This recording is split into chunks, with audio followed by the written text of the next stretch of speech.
Bom dia, pessoal! Sejam muito bem-vindas e bem-vindos a mais uma Manhã Diversa. Hoje é quinta-feira, dia 27 de janeiro. Muito bom passar essa manhã com você ligadinho na gente. E bom dia para você, Hela. Bom dia, Mari. Bom dia para todo mundo que está assistindo Manhã Diversa. Hoje nós vamos falar sobre infodemia, que é a exposição de uma pessoa a um grande fluxo de informações. Nós vamos receber uma psicóloga para falar sobre TDAH, o transtorno de déficit de atenção e hiperatividade. Se você tem alguma pergunta para fazer sobre esse tema, pode enviar para a gente pelo nosso WhatsApp, 329-9939-7416. A gente está esperando a sua participação. E tem receita super especial no Bora Hangar de hoje. Quem vai contar pra gente é o próprio chefe Arthur Veloso. O Arthur entra no telão e explica então, pra gente essa receita.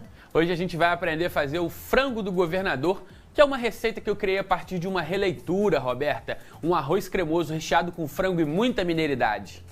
Sensacional. Arthur tá ficando ousado essa semana. Tô gostando de ver, hein, Arthur? Ficou com vontade de fazer aí na sua casa? Então chega mais, porque o Manhã Diversa foi feito pra você.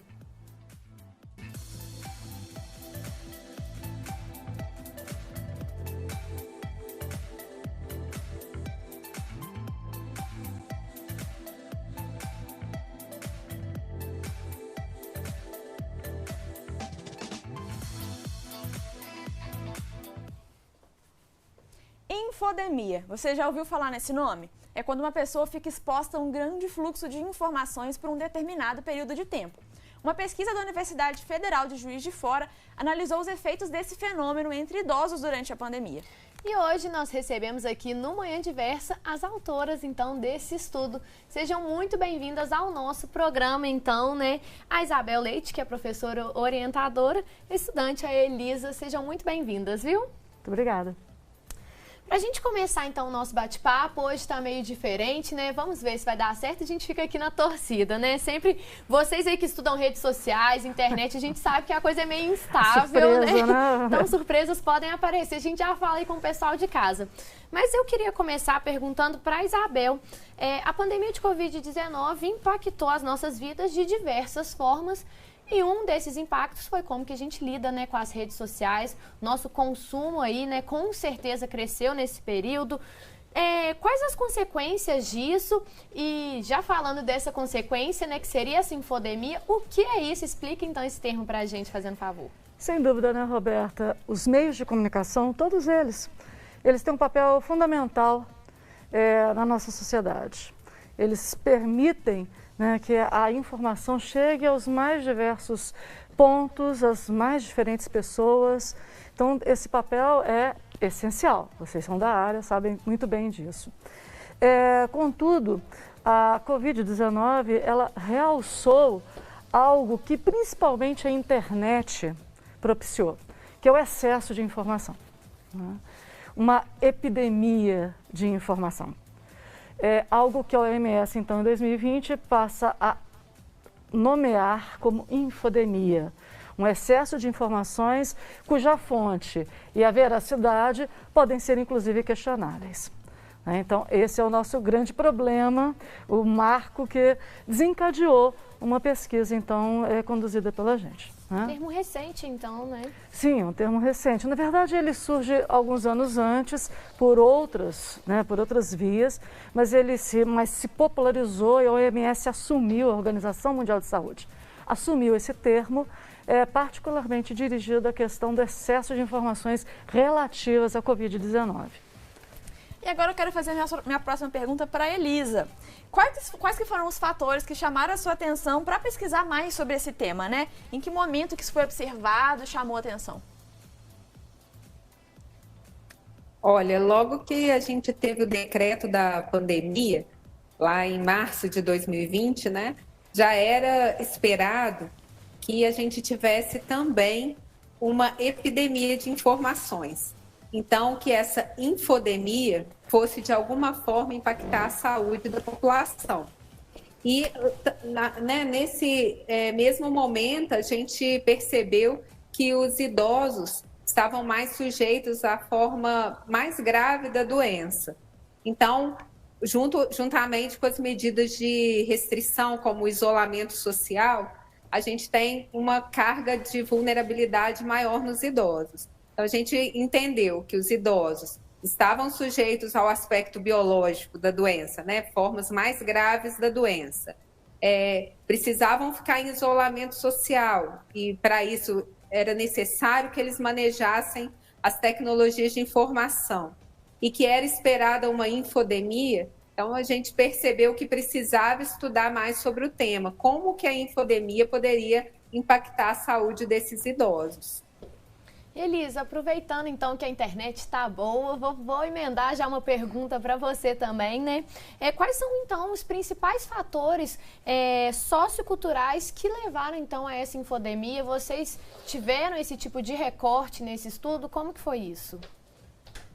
Olha, na população da faixa etária de 60 anos ou mais, a gente considera alguns fatores, como o fato deles não serem nativos digitais, ou seja, eles são nascidos depois do advento da internet, né? Antes do advento da internet. A internet foi aí na década de 90, o surgimento da internet, e eles já tinham nascido nessa época. Então, o fato deles não serem nativos digitais faz com que eles, mesmo tendo acesso à internet, talvez não saibam utilizar as ferramentas digitais. Além disso, a população idosa ela é a menos conectada. Então, por mais que o acesso tenha aumentado, ela ainda continua sendo a faixa etária menos conectada à internet. Fica sujeita aquela população que utiliza a internet a mais fake news, mais falta de checagem informacional. E um outro evento foi a massificação do celular. Então, os celulares viraram, né, uma ferramenta de uso mais de massa e nós temos que mais de 90% dos idosos têm o acesso da internet via celular. Então, esses fatores, além da baixa escolaridade também, é um fator que vários estudos colocam como fator sociocultural que pode ter um impacto na infodemia. Tanto porque é mais difícil fazer o manejo das ferramentas digitais, quanto porque é mais difícil eles entenderem a própria informação, ou que está sendo lida, ou que está sendo ouvida. Eu queria estender um pouquinho sobre essa pergunta para a Isabel, né? Porque o distanciamento social teve um impacto muito grande em todo o mundo e os idosos, com certeza, foram um dos mais impactados, principalmente no início da pandemia, por serem grupo de risco e precisarem realmente ficar isolados da família, dos amigos. E como muitos deles não tinham esse contato com a tecnologia antes da pandemia, eles se foram, né, chegou ali num momento em que esse isolamento era total, né, porque realmente não havia, né, para nós mais jovens a gente se isolou, mas a gente já tinha, né, essa ferramenta na mão de cara. Para os idosos isso foi uma quebra um pouco maior, porque além desse isolamento talvez ter sido mais impactante por ter sido tão necessário para eles estarem tanto em risco, né, por serem um grupo de risco tão grande, houve esse impacto maior porque eles chegaram ali num momento que, tipo assim, opa, isolei de todo mundo, e agora? E aí muitos deles realmente, como a Elisa falou, foram ter contato com a tecnologia, com as redes sociais, com o celular pela primeira vez nesse momento. Então eu queria que você falasse também um pouquinho sobre os impactos disso na mudança de vida dos idosos no geral e principalmente nessa correlação à infodemia. Ô Mari, a população idosa ela já é reconhecida como uma população onde problemas de transtornos mentais, quadros depressivos, ansiedade, eles são frequentes. Pelas próprias questões de envelhecimento, as rupturas de laços, né, o esvaziamento do ambiente da casa, com a saída dos filhos, rompimento de vínculos, às vezes, de trabalho, aposentadoria. Então, eles já são propensos a quadros dessa natureza. E, como a Elisa muito bem disse, dentro da nossa população, o idoso ainda tem pouco acesso. Contudo, é a faixa etária que tem crescido mais em acesso. Então, ao passo que a nossa população jovem tem um acesso que é em torno de 90% à internet, o grupo idoso é algo em torno de 38%. Contudo, é o que mais tem crescido, né? E o que você muito bem disse, todas as medidas necessárias e que continuam sendo necessárias, diga-se de passagem, de distanciamento social, etc., impactam sem dúvida nesse idoso. Ele precisou abandonar, provavelmente, algum tipo de atividade que ele realizava em pequenos grupos, uma atividade física, distanciamento da própria família, netos, né, filhos. Foi algo necessário e ainda permanece sendo necessário. A internet entra, então, na vida deles como mais um elemento.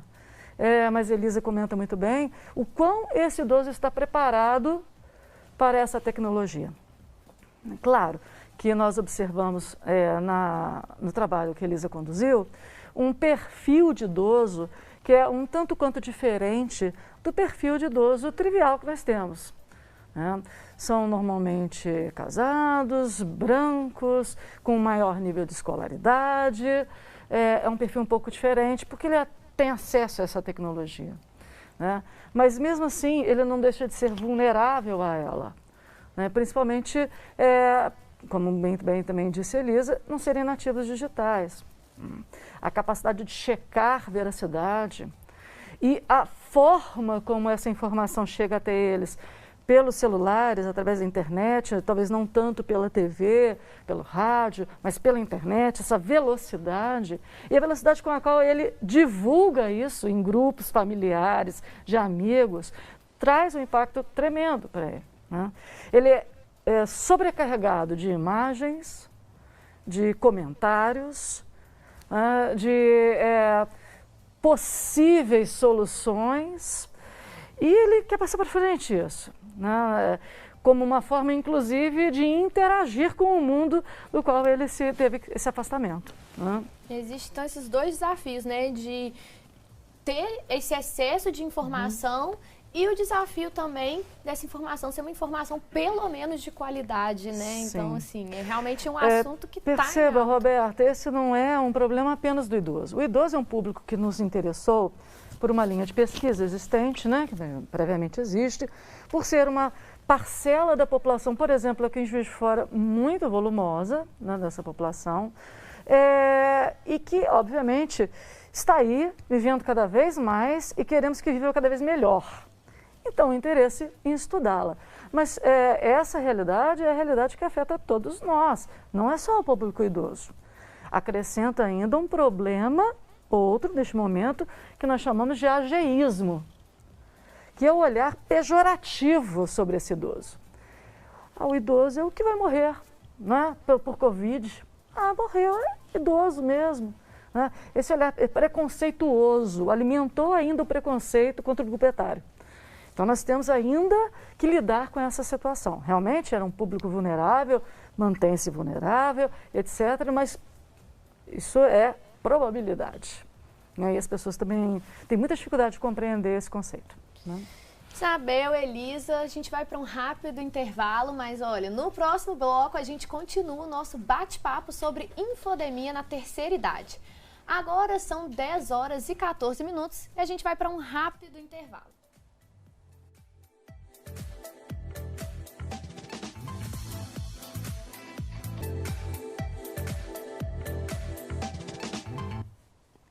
E já estamos de volta com Manhã Diversa dessa quinta-feira.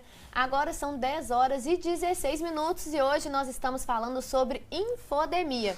E a gente está conversando com duas pesquisadoras da Universidade Federal de Juiz de Fora que analisaram esse fenômeno entre os idosos durante a pandemia, porque realmente teve um aumento aí, né?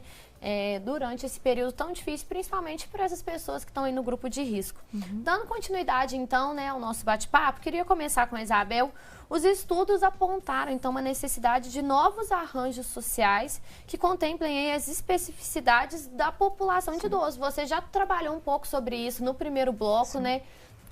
Que é uma população que sofre preconceitos, tabus, vários problemas. E aí eu queria puxar isso de novo e perguntar, então, qual que é realmente a importância dessa inclusão desse grupo social, né? Assim como os de outros, porque eles não vão deixar de usar a rede social e nem tem que deixar, aprenderam, né? Que bom. Agora é isso, assim, aprender, não é só o filho ter lá a obrigação de ensinar para o pai e para a mãe, não. Isso é um papel que vem desde, na verdade, do filho até em esferas maiores, né? É trabalhar com inclusão digital. Nós não trabalhamos isso nas escolas, não é pretendido isso para os escolares.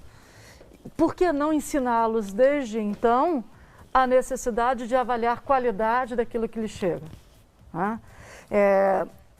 Por que não trabalhar dentro dos grupos de terceira idade que devem ser valorizados, né, devem ser fomentados, estimulados de todas as maneiras, pelas mais diversas fontes, pela universidade, pelo grupo de moradores de bairro, o que seja, né? Por que não trabalhar a inclusão digital deles? Uma leitura crítica dessas mensagens. E o papel da própria comunicação, né? A TV, o rádio, que permeia muitas casas, né? Por que não facilitar a forma de checar a informação? E, não, Isabel, existem formas de checar a informação, mas o quanto essas ferramentas são acessíveis a esse grupo? Tem uns estudos, Roberta, que apontam que, por exemplo, mensagens de Twitter falsas, elas correm numa velocidade muito maior do que a velocidade das informações verdadeiras. A gente percebe isso. Atribuem a doutor fulano, a instituição tal, uma série de dados, vídeos. Né? Qual é o papel de um Twitter, vamos falar nomes, né, dessas mídias, de um Instagram, em permitir que esse tipo de informação continue circulando? O próprio WhatsApp, hoje uma ferramenta de comunicação, sem dúvida, é que o idoso use sim, aprenda a usar, valorize, isso é uma forma de interação social, não deixa de ser. Ele pode fazer uma videochamada, imagina o que é isso. Né? Há 10 anos atrás, nem tanto, mas o que significa isso? Né? Para esse idoso que às vezes tem família longe, olha o valor que isso pode ter para ele. Mas de que maneira instituições e inclusive os meios de comunicação podem facilitar checagem de dados, limite de distribuições, não é nenhuma forma de cercear a informação, absolutamente. Né? Quando a gente fala que não deve ter preconceito, quando a gente fala que devemos ser tolerantes, mas julgo que não deveríamos ser tolerantes frente a crimes, por exemplo. Não é assim? Então, eu quero sim a informação, que a informação chegue a todos, mas informação de qualidade. E como preparar, novamente, não só o idoso. Eu falo com o nosso telespectador, qualquer faixa etária, qual é o papel dele também de disseminar informações. Quantas vezes você já recebeu por WhatsApp um vídeo ou qualquer texto e alguma coisa, a colega termina embaixo, não sei a procedência, mas estou repassando. Então, não sabe a procedência? Não repasse. Não é? Porque isso vai afetar alguém. Talvez o seu vovô, sua vovó, sua mãe, não é? Ela vai adotar aquilo como uma prática. Então, existe um impacto social, político, econômico no uso das mídias. Né? E que é um caminho inevitável, e que bom que seja assim, que as pessoas sejam assim. Então, o estudo que a Elisa conduziu, na verdade, ele revela um perfil, como falei no início da nossa conversa, um pouco diferente do perfil do idoso trivial. Né? Mas esse é o novo idoso, uma população crescente, da qual nós faremos parte, esperamos. Que sim, né?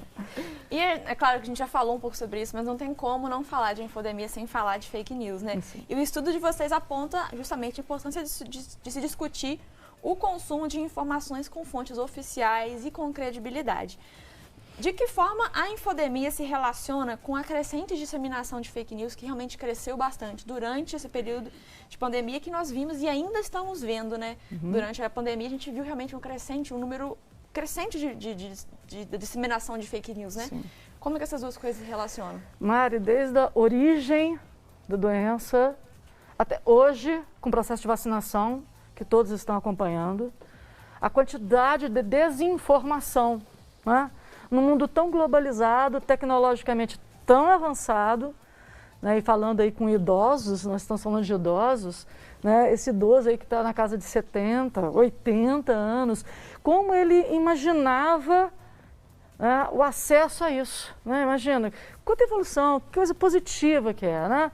Contudo, fake news encontram nesse ambiente um campo fértil. Ele não tem identidade, né? Quando você recebe um WhatsApp, ele não tem uma imagem, ele não tem uma cara. Se eu quiser, pego um grupo agora, mando um texto, assino. assino o doutor fulano. Passo, não é?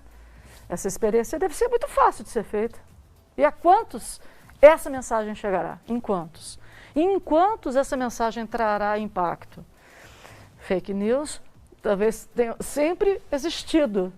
Vivemos uma pandemia no início do século XX, onde havia fake news. Só que não tinha televisão, não tinha internet, mas era o boca a boca, não é? Onde as pessoas não acreditavam nas intervenções que davam certo.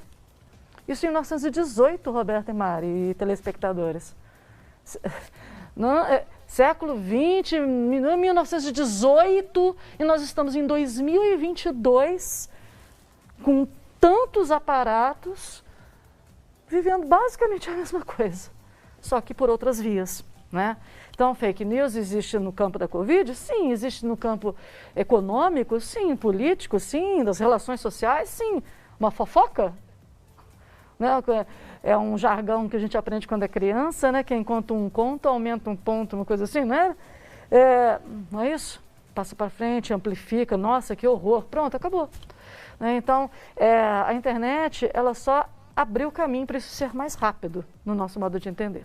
Bem? A gente precisa virar essa chave mesmo, fazer do problema uma outra solução, que seria realmente, né, o acesso democrático à informação e informação de qualidade. Elisa, aproveitando então que você está aqui, agora a pergunta vai ser para você. A pesquisa, né, que vocês fizeram teve a participação então de 470 pessoas. Eu fiquei bastante assim impactada com esse número, né? E dentre elas, mais de 26% apresentaram sintomas depressivos. Quais fatores impactam a saúde mental dessas pessoas? Porque foi uma porcentagem bastante significativa, né? Sim, foi sim. Olha, a gente estudou não só a depressão, mas sintomas depressivos, mas estudamos também sintomas de estresse e transtorno de ansiedade generalizada. E nós gostaríamos de entender se existia associação entre esses sintomas de estresse, sintomas depressivos e de ansiedade com a infodemia.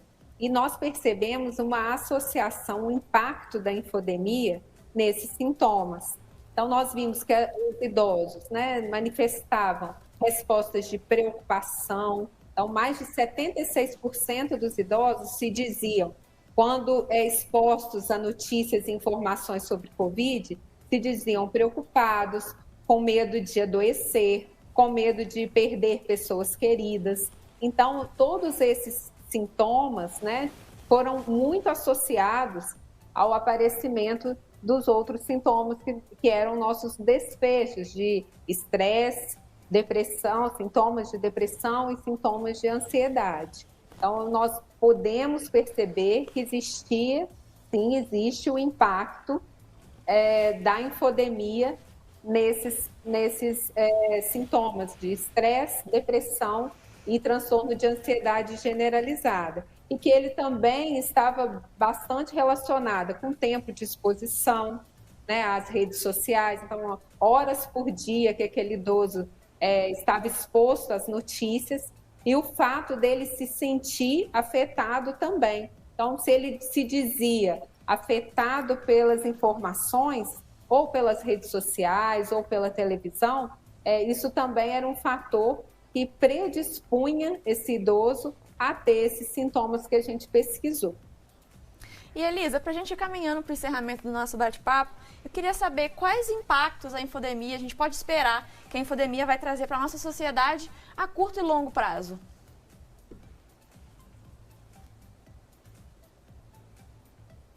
Certo. Bom, como a professora Isabel nos falou, né, a curto prazo a gente pode esperar algumas questões como o não seguimento às medidas de contenção da Covid, por causa justamente dessas fake news, o abandono de tratamento, a não vacinação, o não distanciamento físico, a utilização de medicação desnecessária. Então, todos esses impactos a gente percebe a curto prazo.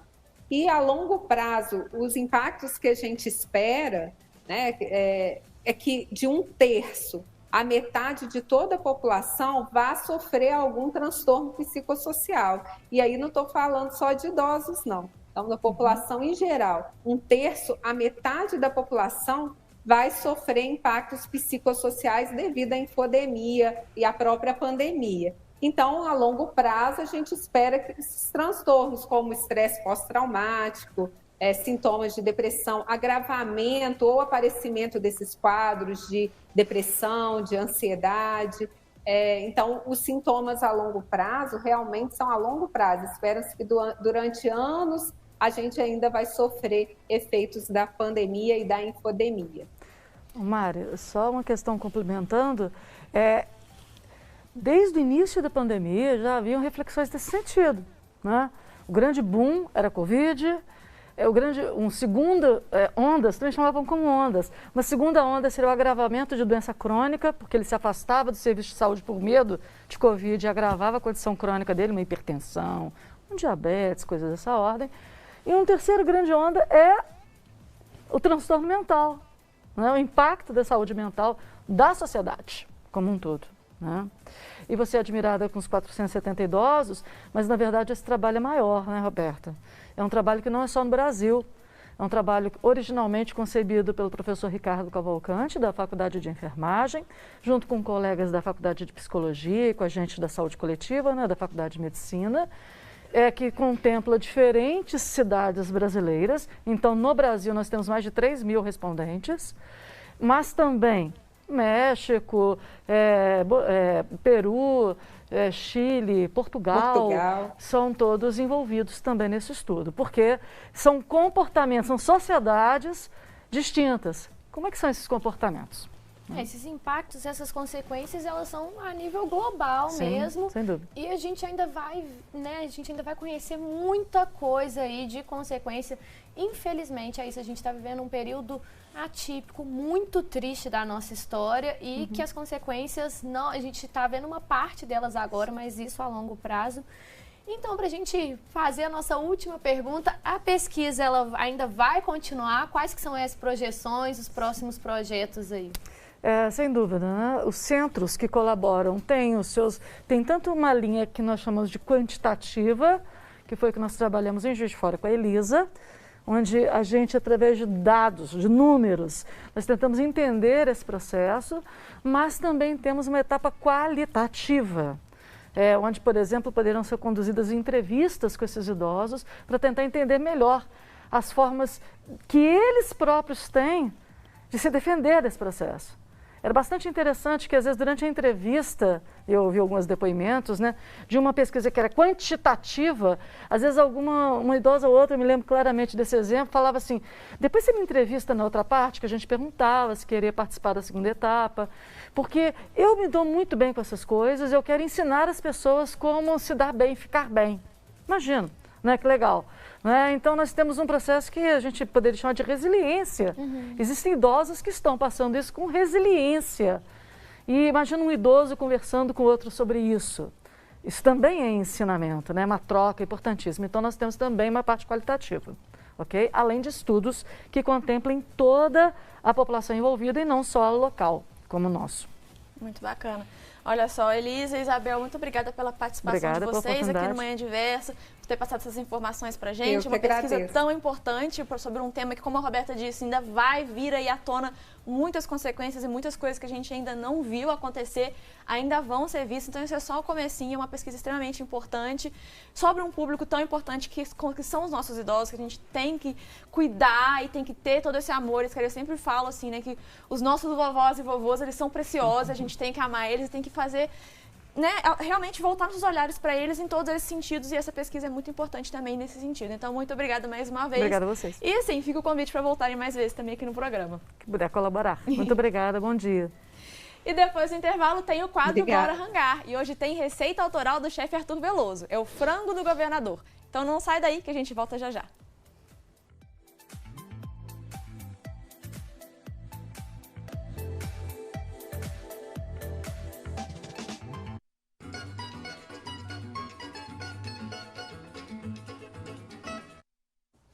Manhã Diversa de volta para você e hoje Bora Rangar está para lá de especial. O chefe Arthur Veloso vai ensinar uma receita autoral, o frango do governador. Vamos chamar então, né, o Arthur, o criador dessa obra de arte. Arthur, para começar, eu queria saber então como que surgiu, né, essa receita, essa ideia, o nome, de onde que vem? Roberta, frango do governador porque é uma homenagem à cidade de Governador Valadares, né? E aí é um trocadilho, uma brincadeira com o nome da receita, porque essa receita ela é baseada em um arroz cremoso de uma rede famosa de fast food que é chamada de Camarão Internacional. E aqui, em substituição ao camarão, a gente vai usar o bacon e aí os queijos que vão na receita. Eu trouxe queijos mineiros, adicionei cachaça. E por que leva esse nome, então, de frango do governador? Além de eu usar ingredientes que são da região lá de Governador Valadares, uma cachaça da região, um queijo Minas da região, a brincadeira com o nome Camarão Internacional, né? Porque a gente sabe que as pessoas da cidade de Governador Valadares têm um fluxo migratório muito grande para os países da gringa, né? Para o Canadá, para os Estados Unidos. Então, por isso essa brincadeira aí de frango do governador. Lindíssima a sua homenagem. E se eu, Mariana, o pessoal de casa tá ansioso para ver, eu imagino o pessoal então de Governador Valadares, né? Então bora começar essa receita. Bora rangar então, Roberta. Sejam muito bem-vindos a mais um Bora Rangar. Você que está assistindo Manhã Diversa, é um prazer receber vocês aqui na nossa cozinha para aprender a fazer essa receita, que é uma receita de arroz cremoso que pode ser usada aí em substituição não, na verdade como reaproveitamento daquele arroz que está parado na geladeira e você quer dar uma cara nova para ela. Então eu trouxe essa releitura, esse prato bonito aqui para vocês. Papel e caneta na mão, celular para tirar uma foto da tela, que a gente vai aprender a fazer hoje frango do governador. Para fazer essa receita você vai precisar de 2 xícaras, isso aí para fazer o arroz, né, gente? 2 xícaras de chá de arroz, 4 xícaras de chá de água fervendo, 1 colher de café de sal, meia cebola picada, 1 dente de alho e azeite a gosto. Essa receita é receita de arroz de panela de pressão que eu já ensinei aqui no Bora Rangar. Para o molho de queijo, 2 colheres de sopa de manteiga sem sal, meia cebola picada, 2 colheres de sopa de farinha de trigo, 400 ml de leite, 200 ml de creme de leite fresco, sal, pimenta do reino e noz moscada a gosto, 100 gramas de queijo Minas meia cura ralado. Para finalizar, 400 gramas de peito de frango, suco de meio limão, 200 gramas de bacon, 200 gramas de queijo do Vale do Rio Doce maturado, ralado. E aí, se você não mora na região do Vale do Rio Doce, não tem problema, você vai escolher um queijo maturado da sua região, pode ser um queijo do Serra, um queijo da Serra da Canastra, meia xícara de chá de ervilha congelada, 100 ml de cachaça. E aí a gente vai mais uma vez utilizar uma cachaça do Vale do Rio Doce, que é a cachaça biturana, mas você pode substituir pela cachaça da sua região. 2 colheres de sopa de manteiga sem sal, sal e pimenta do reino a gosto, 300 gramas de mandioca sem casca, 300 gramas de beterraba, mandioca e beterraba a gente vai fazer elas palha e 500 ml de óleo para fritar a mandioca e a beterraba. Então vamos lá, vamos preparar essa receita aqui, vamos começar dourando o bacon, né? Essa receita, gente, como eu estava falando no começo do programa, eu me baseei na receita do Camarão Internacional. Essa é uma receita muito famosa no Brasil, ela não é uma receita antiga, ela está presente numa rede de restaurantes, a maior rede de restaurante de frutos do mar do Brasil. Vocês devem conhecer, ela tem expandido muito, é um restaurante que começou lá em Fortaleza, no Ceará, tomou São Paulo, já está no Rio, já está aqui em Minas Gerais, e eles têm esse prato que é muito famoso nas redes sociais, que é o Camarão Internacional. E ele basicamente, essa é a rede de restaurante Coco Bambu, tá? E basicamente esse prato trata-se de um arroz cremoso, um arroz de forno, que vai queijo, que vai camarão, que vai ervilhas, né? Muitos ingredientes, aquele arrozão de forno feito com camarão. E aí eu pensei em fazer o seguinte, porque pensei nessa receita e traduzi ela para trocando o camarão para o frango, deixando uma receita mais barata, mais com a cara de Minas Gerais. E nessa receita vai batata palha. Então eu trouxe para cá, para essa receita, a mandioca e a beterraba palha, a oportunidade para ensinar vocês a fazer outros tubérculos aí fritinhos que ficam bem gostosos e vão deixar a nossa receita ainda mais bonita. Enquanto o nosso bacon está dourando aqui, eu já vou preparar o molho de queijo, que é o que dá a estrutura aí desse arroz molhadinho, esse arroz de forno. A gente vai começar pela manteiga e a farinha. A gente vai fazer um roux, aquele espessante da culinária francesa, da culinária clássica, que eu já ensinei vocês aqui, que é uma mão na roda para a gente fazer um molho branco super gostoso. Então eu vou ligar a minha panela aqui, vou colocar a manteiga e vou deixar a minha manteiga derreter. Antes de entrar com a farinha, nesse caso aqui, basicamente para fazer o roux a gente derrete a manteiga e refoga a farinha ali dentro, como vocês já aprenderam comigo. Mas hoje, antes de entrar com a farinha, a gente vai dar uma leve refogada na cebola também, que vai ajudar a saborizar esse molho de queijo aqui. Enquanto isso, ó, você vai mexendo o seu bacon para ele não grudar, para não queimar, deixa ele ir pegando um calor e dourando aos poucos ali. Ó, a manteiga já está derretida, a gente vai aqui entrar então com a cebola picadinha. Ó, o Netinho que está hoje na direção do programa, está me lembrando aqui que o nosso amigo Arthur Júnior, que é do Controle Mestre, ele nasceu lá na cidade de Governador Valadares. Então, Arthur, essa receita de hoje para você. Arthur aí que é um grande fã da culinária, tá sempre acompanhando o programa para aprender a fazer as receitas novas. Então, para todo valadarense, não somente para o Arthur, tá? Valadarenses que estão no Brasil ou ainda mais em especial aos internacionais, aqueles que estão com saudade de casa, essa receita para vocês lembrarem aí dos ingredientes da sua região e, por que não, né, celebrar essa mineiridade. Olha aí, ó, a nossa cebola já tá refogando, já passou sabor aqui para manteiga, então eu vou entrar com a farinha de trigo aqui e a gente vai dar aquela rápida refogada nela aqui.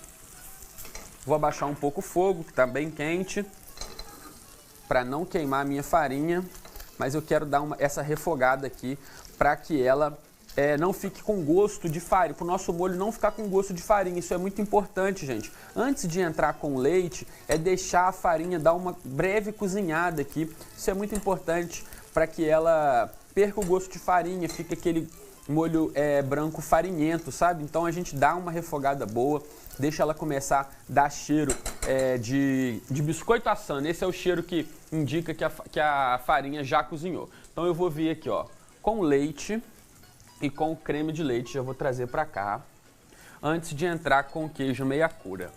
Ó, aí com a ajuda do fouet, eu vou pegar o leite aqui, vou despejar um pouquinho, vou dissolver a farinha com o fouet para não ficar com grumos, tá? A gente vai fazendo isso, ó, a gente vai aos poucos colocando o leite e vai mexendo com o fouet para não dar grumo. Se você coloca o leite todo de uma vez, o que acontece? A farinha ela não dissolve toda. Mas se o seu molho ficar com grumo, não precisa se preocupar. Você pode vir aqui com o mixer e bater ele aqui dentro da panela. Se você não tiver um mixer, você pode levar no liquidificador, bater no liquidificador que você consegue destruir os gruminhos, tá? Então, ó, dissolve bem a farinha aqui com a ajuda do fouet. Já pode entrar. Aumenta o fogo, espera ele começar a ferver. E aí, ó, enquanto o meu molho está fervendo, o meu bacon já chegou no ponto que eu quero. Eu não quero deixar esse bacon passar muito, porque a gente ainda vai refogar mais coisa aqui. Isso aqui ainda vai no forno. Então é só pro bacon começar a soltar perfume. Começou a pegar uma cor aqui, ó. Você pode entrar com uma manteiguinha. Deixa essa manteiga derreter aqui levemente. Derreteu a manteiga, aumenta o fogo. E agora com a panela bem quente é que a gente vai entrar com o frango. Enquanto isso, ó, o meu molho já começou a ferver, já espessou. Nesse ponto aqui, ó, eu posso abaixar, vou deixar ele ferver agora em fogo baixo para não queimar. A minha manteiga já derreteu, a minha panela já está bem quente ali. Eu vou entrar com os frangos agora, ó. Vai colocando aos poucos assim, para ele não soltar muito líquido.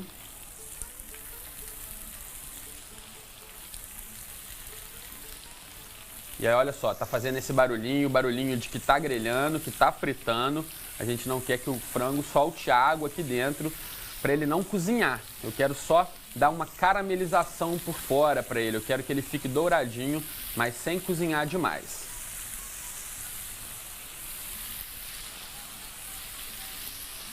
Então, antes de mexer a panela, de começar a mexer aqui, eu vou deixar ele dourar bem por baixo aqui. fazer a cor, esquentar bem a panela, porque como a gente entrou com frango aqui, a panela tende a dar uma esfriada. Então eu quero ela bem quente. Então eu vou deixar ele calmo aqui por enquanto, antes de começar a mexer. Se eu começar a mexer agora, eu facilito que a panela se esfrie mais rápido, eu facilito o frango a soltar água e aí a gente não consegue a caramelização ideal. Enquanto isso, ó, o meu molho de queijo já espessou, já cozinhou. Eu vou desligar a panela, vou pegar o queijo meia cura. Esse queijo meia cura aqui é o queijo do Cerro, tá? O que significa o queijo meia cura? Significa que ele está com 15 dias de maturação. Para ser considerado um queijo curado, ele tem que ter no mínimo 30 dias e o tempo máximo não é limitado. Você pode ter queijo maturado aí com 1 ano, 2 anos, 10 anos. Com 15 dias, ele é o queijo Minas meia cura, tá? Ó, joguei ele aqui para dentro. Vou dissolver ele bem aqui, vou deixar ele derreter. E aí sim, a gente tem um molho bem grossinho. A gente vai colocar aqui agora o creme de leite fresco e vai misturar também, tá? Enquanto isso, ó, o meu frango já dourou legal aqui na panela pela parte de baixo, né? A gente ainda não mexeu. Meu molho branco tá pronto aqui. Só falta temperar com um pouquinho de sal e a noz moscada moída.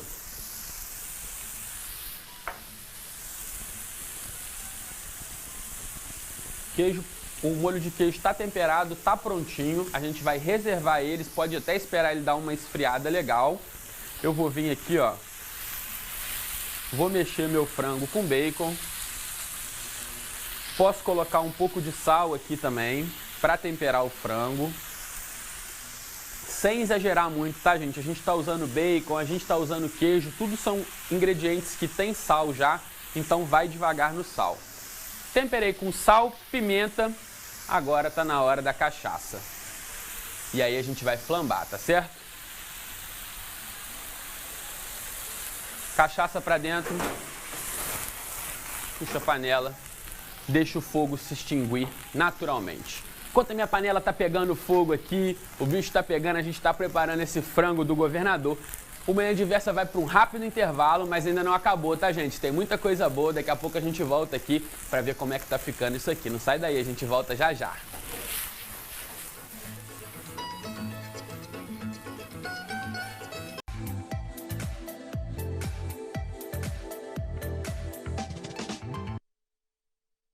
Volta nessa quinta-feira, agora são 10 horas e 50 minutos e chegou a hora de falar das notícias da celebridade, né, Roberto? O que você preparou para essa quinta-feira? Isso aí, Mari. Hoje tem um pouquinho de tudo, na verdade, todo dia é assim, né? Então vou começar aí com uma dupla que, não sei, eu acho que eu quero distância dessa dupla, que é Neymar e Kanye West aí. Se encontraram pela primeira vez e o Neymar tietou mesmo o Kanye West, que agora tá chamado, mudou aí o nome, né, pra Ye, não sei como fala. E aí ele publicou então no Instagram a foto dos dois juntos com a camisa do PSG e uma camisa personalizada, né, feita diretamente pro rapper. E aí o Neymar, então, não escondeu a empolgação ao conhecer o ídolo Kanye West. E o pessoal da internet já pegou, é claro, por quê? Kanye West está sorrindo. Quando que a gente tem uma foto aqui de Kanye West sorrindo? Nunca. Nunca. Então aí o pessoal já falou, gente, então acho que é uma coisa recíproca, né? Porque mostrar a foto de Kanye West rindo, só o Neymar que conseguiu, então... Pois é, realmente ele só posta foto com a cara séria, assim, com a cara fechada, então realmente é um feito inédito. Um marco, não é mesmo? E aí na legenda o Neymar escreveu: prazer em te conhecer, lenda.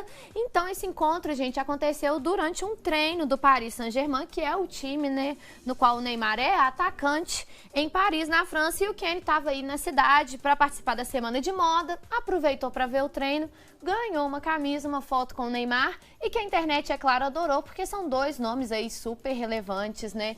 Dois homens que adoram fazer um bafafá, um negocinho, uma polêmica, mas que aí estão aí, ó, felizes, alegres, contentes e com um sorriso no rosto, que é assim que a gente gosta, isso aí, né? é aquela coisa que a gente fala, né? Famoso também tieta, famoso também tem ídolo, famoso também fica nervoso quando encontra o ídolo, mesmo sendo famoso. Exatamente. Então é aquela coisa, assim, meio que momento gente como a gente, talvez aí nesse caso seja recíproco, né?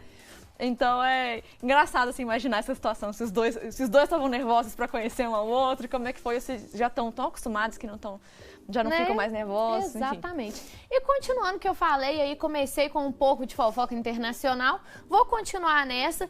E olha só, duas mulheres se uniram aí, né, para mostrar que rivalidade de atual e ex, né, essa rivalidade feminina é coisa do passado, sim.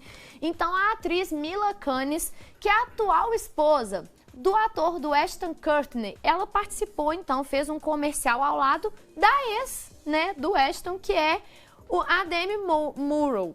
E aí, elas fizeram essa participação junta nesse comercial, que foi liberado ontem e que vai ser exibido no Super Bowl dos Estados Unidos. Então, não é qualquer comercial também, né? É o comercial, porque, inclusive, falam que esse intervalo do Super Bowl é hoje o intervalo mais caro de propaganda. E aí teve essa surpresa das duas participando. Eu vou pedir para soltar o vídeo sem o áudio, porque como elas falam em inglês, então só para vocês terem ideia assim de como que é o comercial, e eu vou falando sobre. O comercial fala que as duas, e isso é na vida real mesmo, elas acreditavam que iam ganhar um prêmio na reunião da escola lá no West Hollywood, que tem 23 anos que isso aconteceu, e elas estudaram sim no mesmo colégio. E aí, uma acha que vai ganhar o prêmio, a outra também acha, e quando elas sobem no palco, na verdade o prêmio vai para uma outra pessoa, e elas brincam que então elas nem sabiam que estudavam no mesmo colégio, elas tinham muitas coisas em comum. Falando aí, né, do marido, que agora é o atual e tem a ex, e também da escola, então jogando mesmo essa brincadeirinha, né, essa indireta, mostrando que foi proposital, né, a escolha das duas. E eu acho muito bacana isso, porque realmente essa raiva de atual, ex-briga, essas coisas, que é muito fomentado, enfim, né, a gente acaba reproduzindo sem nem pensar sobre. Na propaganda aí, as duas mostrando que sim, dá pra, né, ter uma relação ok. Tem gente que consegue até ser amiga, né, atual e ex sendo amiga. Eu acho isso muito bacana, porque é uma coisa, né, gente, a história todo mundo vai ter. Coisa, exatamente. Né? Então, achei bem bacana. E fica aí, né, que sirva de exemplo para ex-atuais. Fica de dica pro pessoal de casa, gente. Não vamos ficar fomentando inimizade. Às vezes a gente fala tanto entre amigos e famosos, né? Porque os famosos, a gente sempre fala aqui que eles são bombardeados, né? Ainda mais quando tem a ver com relacionamento amoroso e tal. Ah, porque você tem que ter ciúme da ex. Ah, você tem que não sei o quê.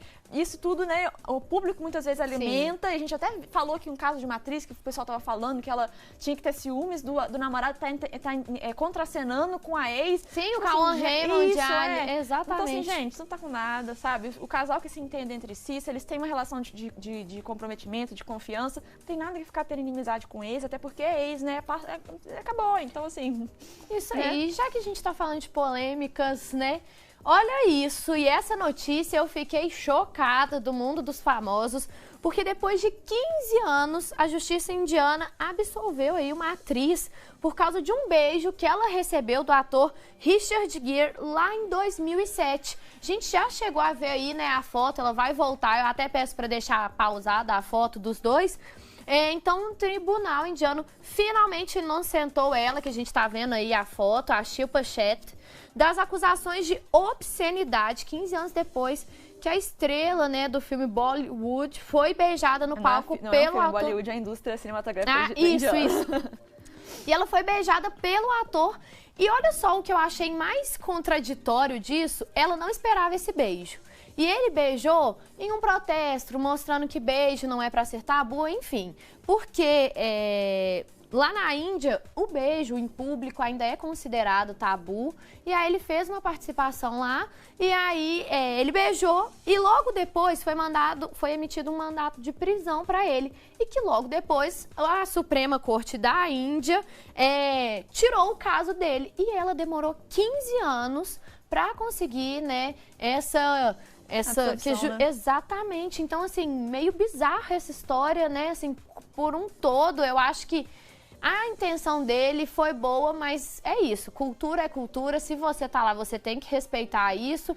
E claro, e é óbvio, ele como homem, enfim, é claro que isso ia acabar sobrando pra mulher. E foi isso que aconteceu, né? Ele conseguiu ser absolvido, né? Não ter essa prisão decretada em 2007, ela só conseguiu agora, em 2022. Então fica aí também, né?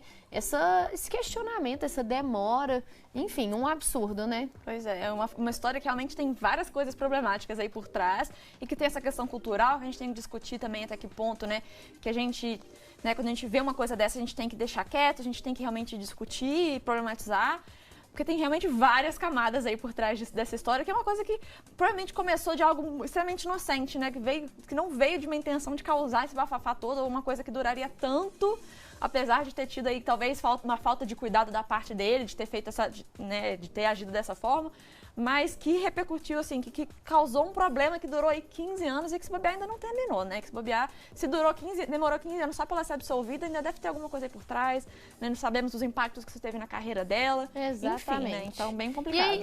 E é importante lembrar que logo depois ele pediu desculpa, então acho que também teve esse arrependimento, né? Porque foi isso, reverberou na mulher, é claro. E já que a gente tá falando de mulher, vamos falar dela, Anitta. E a fofoca hoje termina do jeito que eu mais gosto, que é com indicação pro pessoal de casa, né?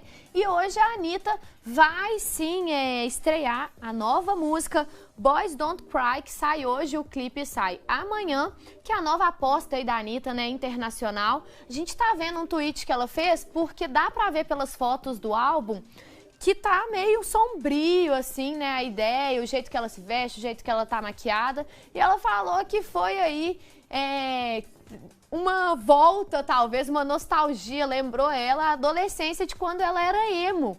E aí ela postou, né, fotos também dessa época que ela era emo. Tem fotos que eu trouxe também do álbum, então, dessa música, do novo single que vai sair hoje, que tá com uma estética bastante diferente do que a gente tá acostumado a ver a Anitta.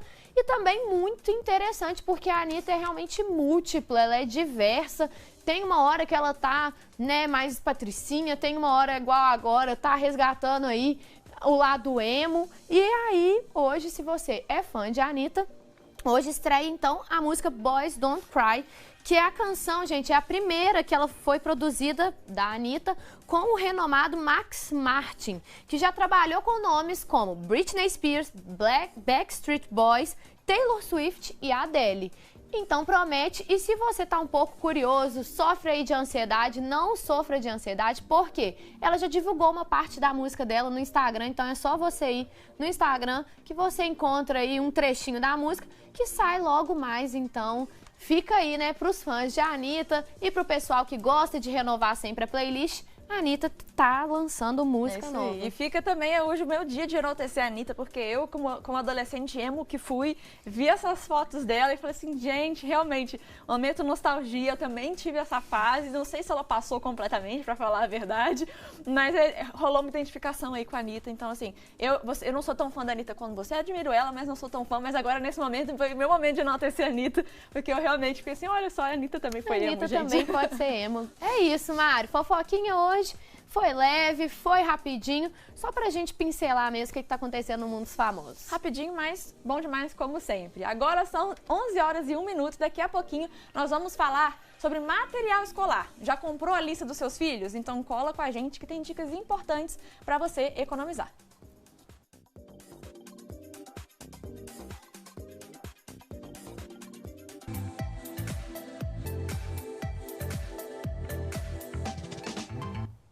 E já estamos de volta. Início de ano, muitas despesas em vista.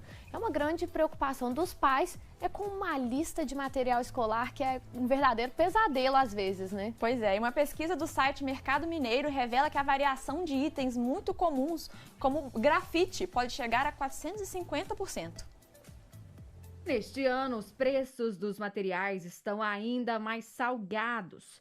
Na comparação de janeiro de 2022 com o mesmo período de 2020, últimos dados disponíveis, o destaque vai para a tesoura escolar inox de Ponta Redonda. O produto subiu de R$ 7,17 em 2020 para R$ 16,64 em 2022, um aumento de 132%. Já a cola branca subiu 105% nesse período.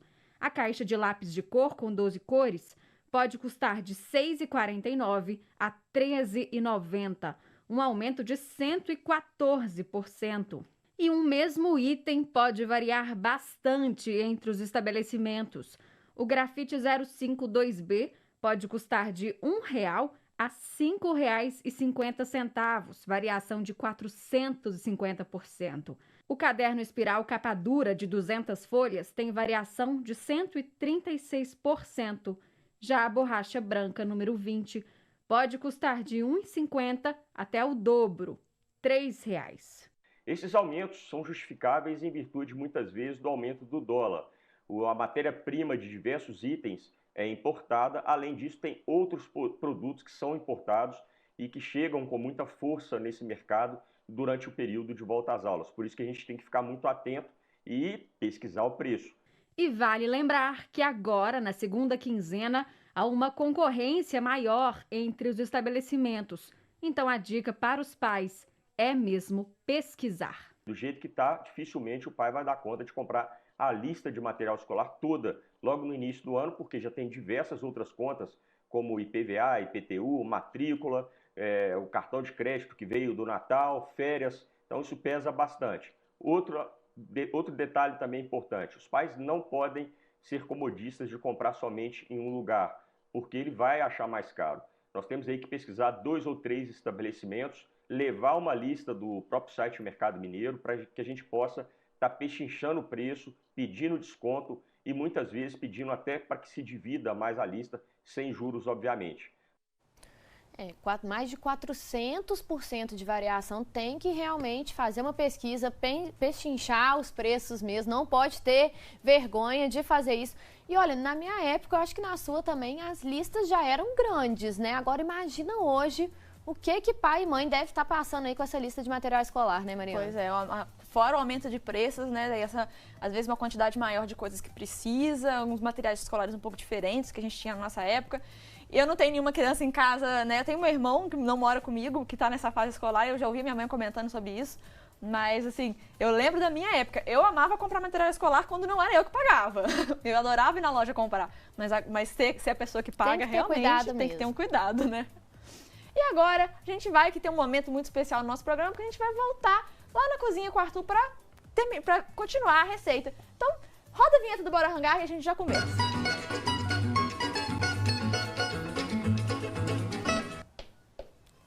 É isso aí, vinheta no ar, tá na hora da gente ir pra cozinha com o Arthur, que já tá aqui esperando a gente, porque hoje ele vai ter um tempinho a mais para preparar a receita dele, que é receita autoral, frango do governador, que o Arthur Veloso está preparando hoje. E Arthur, essa receita aí é especial porque além de tudo, além de ser com certeza deliciosa, como tudo que você prepara, é uma receita de autoria sua. Então sim, né, merece um tempinho a mais para poder contar a história por trás, né? Com certeza, Mari. Tem um segredo aqui, que segundo os dados do censo aí do IBGE de 2010, cerca de 8.805 valadarenses moravam oficialmente nos Estados Unidos. Isso são dados de moradores legais, né? Isso representava, na época, 5% dos brasileiros morando no exterior. Esse número, na década de 80, já chegou a 20% dos brasileiros morando no exterior. Então, para a gente ver como é forte essa questão da migração dos valadarenses para os Estados Unidos, né? Pois é. E eu queria aproveitar, já mandaram um beijo aí para alguns valadarenses. Eu queria mandar um beijo para minha família, minha mãe, meu irmão e meu padrasto moram em Governador Valadares. Não são nascidos lá, foram para lá, né, alguns anos atrás, mas moram lá. Então, quero aproveitar para mandar um beijo para eles, né? Acho que o Juiz de Fora, apesar de estar longe de Valadares, né, a gente acaba tendo uma relação muito próxima com a cidade, que inclusive em Valadares tem um polo da Universidade Federal de Juiz de Fora. Exatamente, também, né? Minha mãe trabalha lá, inclusive. Olha aí que coisa interessante. Então, vambora rangar? Bora rangar! Olha só, voltando aqui para a receita, sejam muito bem-vindos mais uma vez aqui na nossa cozinha. A gente está fazendo frango a Valadares. Não vou revisar a receita com vocês agora, tá? A gente vai ter mais um bloco para encerrar. Eu vou dar continuidade aqui para a gente poder ganhar tempo, ó.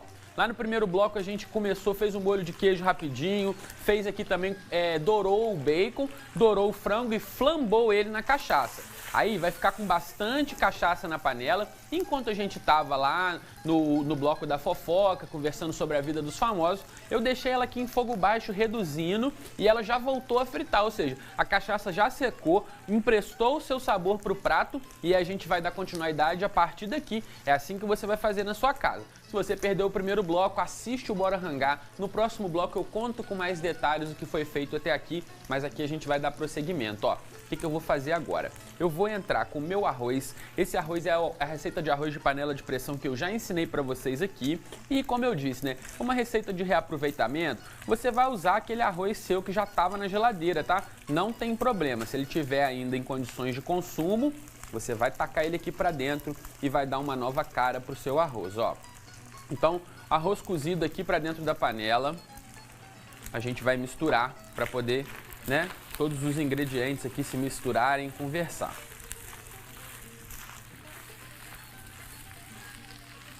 A panela tá bem quente, já vai esquentando o nosso arroz, já vai também passando o sabor aqui, né, dessa gordura que estava no fundo da panela, vai passando para os grãos de arroz, vai deixando aí a receita homogênea, com sabor único. E aí nessa parte, ó, a gente vai espremer aqui o suco de meio limão para trazer um pouco de acidez aqui para o nosso prato. Já pode colocar também aqui, ó, as ervilhas. Eu estou usando ervilhas congeladas, que são muito mais gostosas do que aquelas enlatadas, não tem conservante, tem uma cor muito mais bonita. E você pode tirar direto do saquinho do congelamento, direto aqui para dentro, que elas mantêm mais ainda, as cores ficam mais bonitas ainda, ó. Mistura as ervilhas, agora é só colocar o creme de queijo, pode desligar a panela. O molho de queijo que a gente preparou lá no primeiro bloco também, que é basicamente um molho branco com queijo meia cura e cebola, temperado com sal e noz moscada.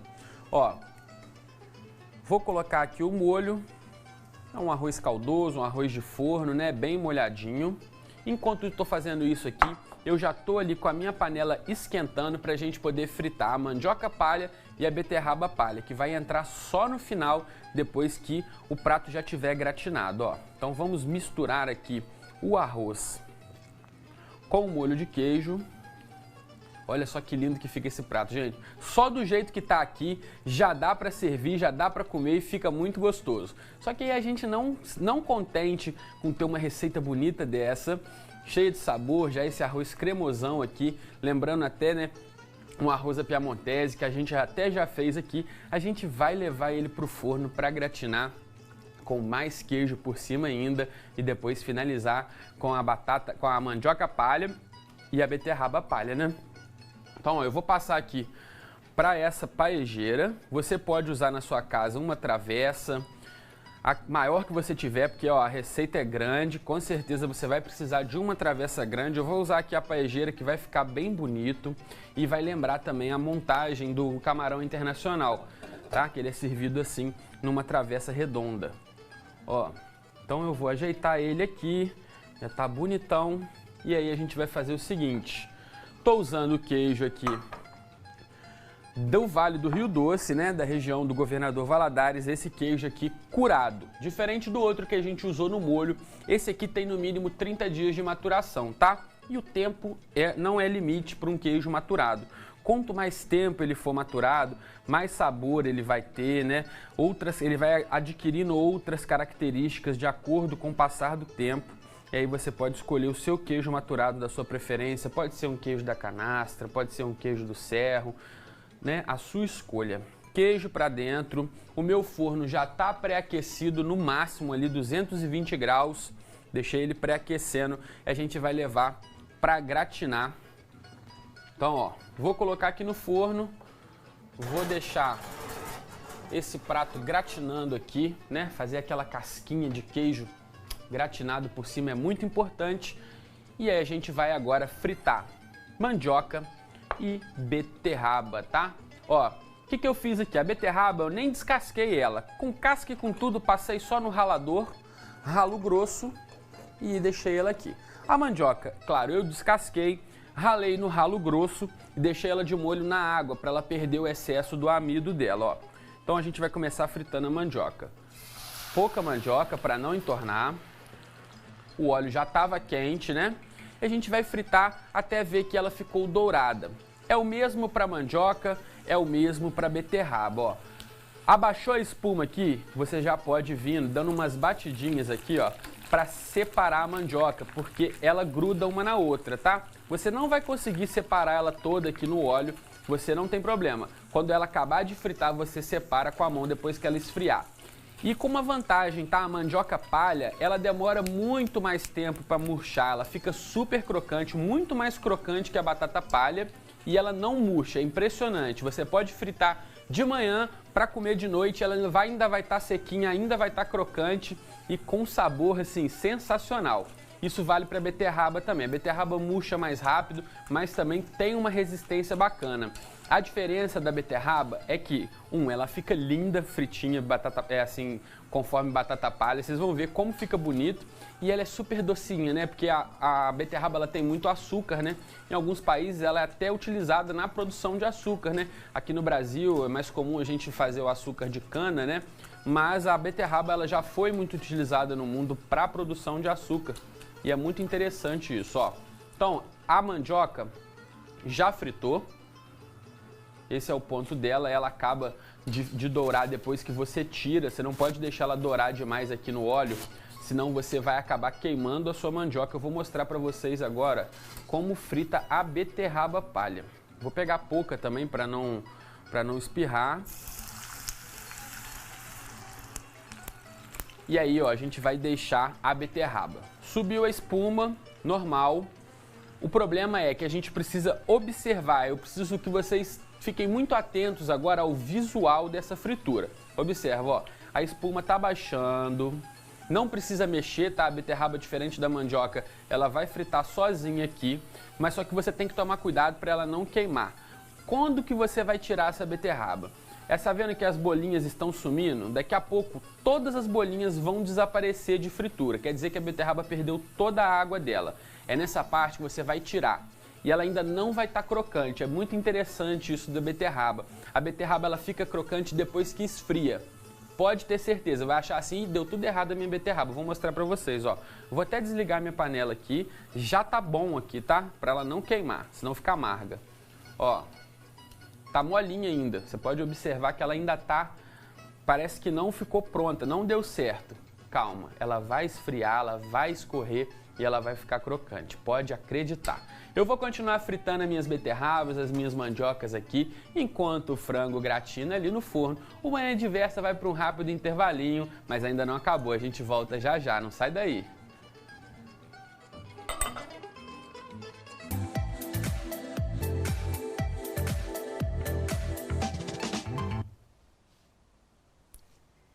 E o Manhã Diversa já está de volta, agora são 11 horas e 16 minutos. O transtorno do déficit de atenção com hiperatividade, conhecido como TDAH, é um transtorno neurobiológico de causas genéticas que aparece na infância. Pois é, mas com muita frequência o TDAH acompanha a pessoa por toda a vida. E quando não detectado quando criança, muitos jovens e adultos nem imaginam que são portadores desse transtorno. E para conversar com a gente sobre esse assunto, está aqui no estúdio a psicóloga Larissa Assis. Bom dia, então, Larissa. Seja muito bem-vinda ao Manhã Diversa. Bom dia, muito obrigada pelo convite. Falar sobre esse assunto, né, que muitas pessoas sofrem. Aqui na TV a gente tem gente que está aí, né, tentando melhorar a qualidade de vida, porque realmente é um transtorno que impacta, né, nessa parte. O TDAH é uma sigla, então, para o transtorno do déficit de atenção com hiperatividade. Quais são as principais características desse transtorno para a gente começar o nosso bate-papo entendendo, né, pelo menos aí o básico? A gente pode pensar, né, que são indivíduos que vão ter dificuldade nos afazeres do dia a dia. Então, eles têm a tendência ao esquecimento, desorganização intensa, dificuldade até nas relações, né, porque às vezes ele marca um compromisso e esquece que marcou, né, muitos atrasos, faltas. Então, isso traz prejuízo para a vida dele, né? E eu, inclusive, depois quero conversar com você, porque eu tenho fortes suspeitas de que eu tenho TDAH, mas nunca fiz o teste, então eu quero saber um pouco mais sobre isso. Mas a gente vai conversar sobre isso depois. E justamente pra gente falar, né, que o diagnóstico do TDAH geralmente é feito na infância. Qual que é a importância desse diagnóstico ser feito nesse período, né, mais cedo possível? Assim como qualquer diagnóstico, né, assim, quando um indivíduo possui algo, quanto antes melhor for diagnosticado, ele consegue ter um desenvolvimento melhor ao longo da vida. porque ele vai ter recursos e estratégias, né, de profissionais que vão estar ali auxiliando, a própria medicação, que é um aliado no tratamento, e aí ele então vai ter esse suporte. E aí, ao longo da vida, ele não tem que se virar sozinho, o que muitas vezes acontece quando a pessoa não tem o diagnóstico. Ela fica com aquela dificuldade e ela tenta, de alguma maneira, resolver, porque aquilo traz prejuízo, só que ela não tem as ferramentas adequadas, que seria o suporte do profissional. Então, na infância, né, a criança já tendo esse diagnóstico, a tendência é que ela consiga ter uma vida mais saudável, né, porque ela vai estar ali com esse suporte todo. Larissa, enquanto a gente conversa aqui, o pessoal de casa, a gente pede, né, para enviar as perguntas. E aí a gente recebeu a pergunta do Fábio, do bairro Parque Independência, aqui em Juiz de Fora, e o Fábio perguntou: quando subo e desço escadas ou quando vejo ladrilhos pelas paredes, sempre conto as quantidades. Isso é toque? Isso pode ser uma outra coisa? Então, assim, já tá indo aí para talvez um outro, porque a gente fica na dúvida, né? Às vezes, talvez os sintomas também se misturam. Sim. Pode ser, às vezes, né, difícil dizer se seria um toque. Talvez, pode ser, mas pode estar relacionado também a uma ansiedade. Então, às vezes, pode ser um momento que ele está sozinho, né, às vezes o pensamento vai longe, aí para tentar se autorregular, ele tem esse comportamento de ficar contando ladrilhos. Então, pode estar relacionado a uma ansiedade.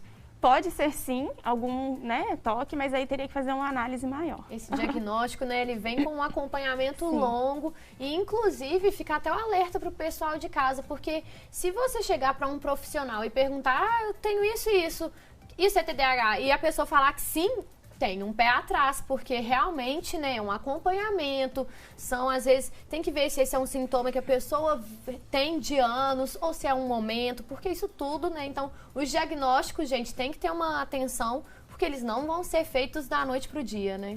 Não mesmo. A gente precisa observar a intensidade dos sintomas, a frequência. Então, assim, tem vários itens, porque, por exemplo, no TDAH, a gente não tem exames, né? O diagnóstico, ele é clínico, e aí a gente tem que fazer realmente uma investigação, brincar um pouquinho de detetive, avaliar várias coisas, vários itens, para poder fechar um diagnóstico, porque diagnóstico fechado errado também traz prejuízo, né?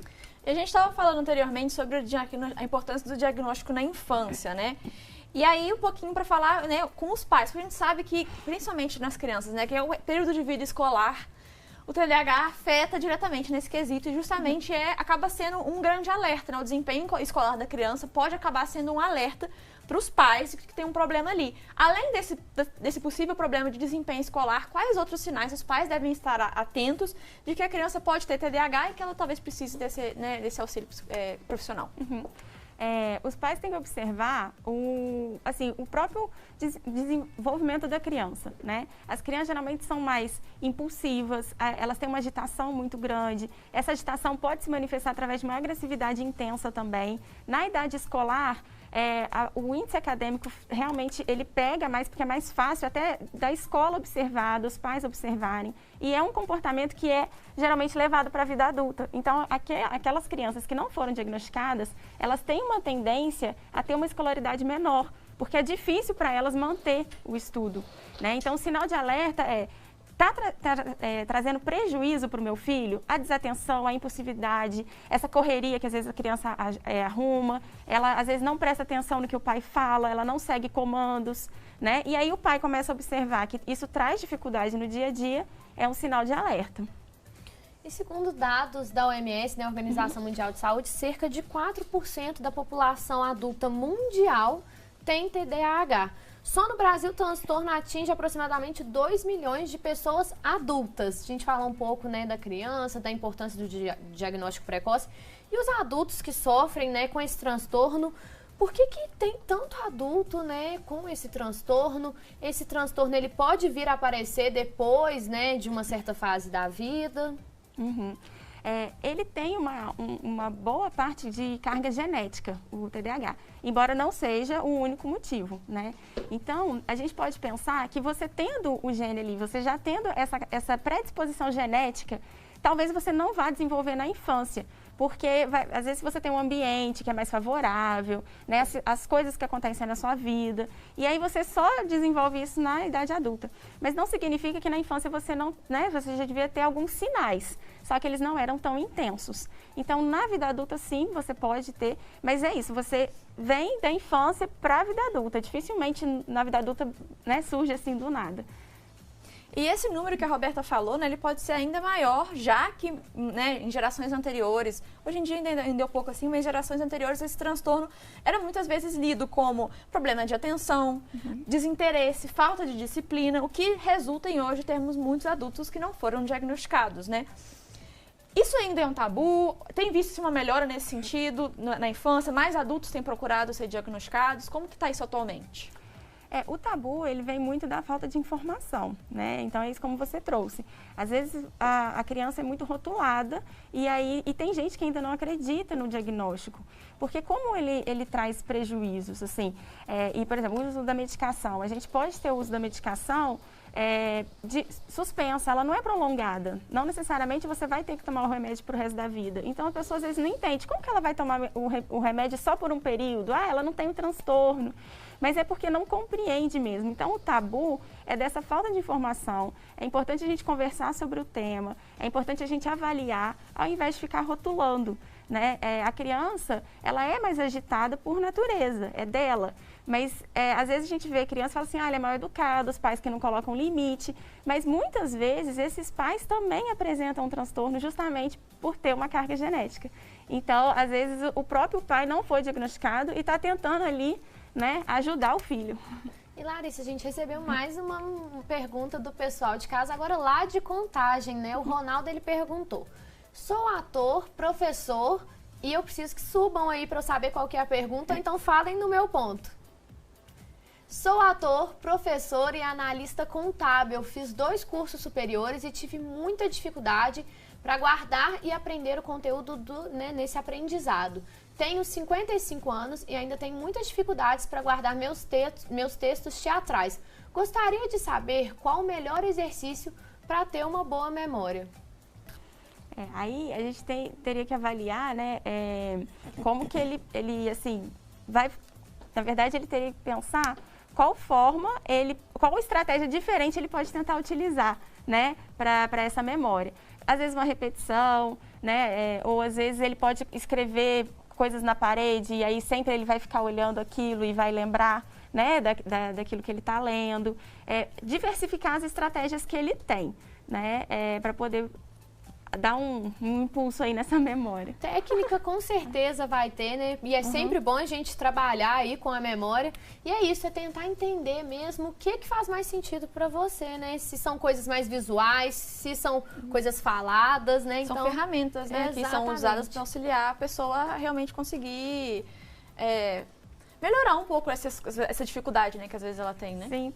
E o que às vezes funciona para um pode não funcionar para outro, né? Então, por isso que é importante ele testar, né? Mas se ele já trabalha, ele já deve ter desenvolvido alguma técnica aí. Ele deve estar querendo potencializar isso, né? Então... E a gente está falando muito aqui essa questão justamente dos adultos, né? Eu falei que às vezes eu tenho suspeitas aí, né? Que quando eu vejo as pessoas que têm TDAH falando quais são os traços dela, eu me identifico com vários desses, situações que eu passo no dia a dia. E, por exemplo, o Léo, que é da nossa equipe, falou, né, que ele, por exemplo, tem o hábito de ficar checando toda hora se ele lembrou de fechar a janela, se ele lembrou de desligar o gás, por ter, né, realmente essa preocupação de estar se esquecendo com as coisas. E aí eu quero saber quais que são os sintomas, os sinais do TDAH em adultos, porque eles costumam ser diferentes do TDAH em crianças, né? Sim, nos adultos a gente observa que eles têm dificuldade de tomar decisões. Muitas vezes eles se envolvem em infrações, em acidentes no trânsito, é muito comum, devido à impulsividade e até essa dificuldade em tomar uma decisão. Então, às vezes, né, vão para um lado, vão para o outro. A questão do esquecimento, da desatenção, do relacionamento interpessoal é prejudicado. Então, geralmente, eles têm menos amigos, né, no convívio social não dá muito certo, podem ter comportamentos agressivos, né? E aí você falou assim, porque às vezes eu me identifico com algumas coisas. O que é importante a gente considerar é que de todos os itens, assim, para a gente fechar um diagnóstico, é preciso que a gente tenha 5 sintomas, não apenas um. Às vezes fala, eu me identifiquei com esse sintoma, né? Então assim, o esquecimento, toda hora eu estou checando, será que é? mas espera aí, vamos ver se tem outros, né? Se ele se coloca em risco, se ele tem uma agitação intensa, né? Às vezes o adulto fica muito no balançar, balança a perna, balança a mão, fica ali, às vezes mexendo, né? Ele tem essa agitação dentro dele e às vezes está com outras comorbidades. Então, às vezes pode ser uma ansiedade que está desencadeando esses comportamentos e não necessariamente é um TDAH. Larissa, a gente vai para um rápido intervalo, logo mais a gente continua aí nosso bate-papo. E você aí de casa tá curtindo? Então não sai daí, porque já já tem mais bate-papo sobre TDAH.